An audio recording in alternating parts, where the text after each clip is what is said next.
اسلام آباد نمائندہ دی voice of UK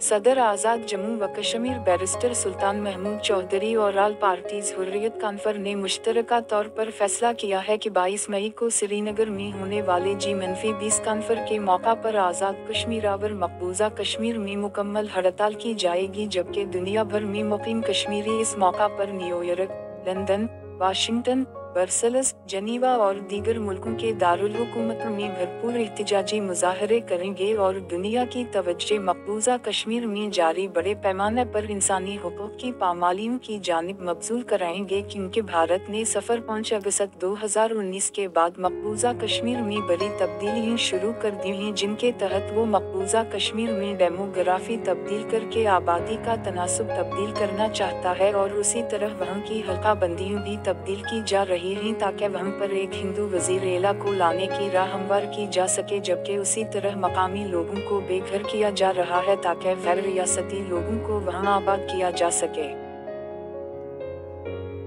میں نے اس سلسلے میں G-20 کانفر میں شریک ممالک کو شرکت سے روکنے کے لیے G-20 ممالک کے اسلام آباد میں تعینات سفیروں کو ایک تفصیلی خط بھی لکھا ہے کہ وہ سری نگر میں ہونے والی G-20 کانفر میں شرکت نہ کریں، کیونکہ بھارت نے مقبوضہ کشمیر میں ظلم و بربریت میں بے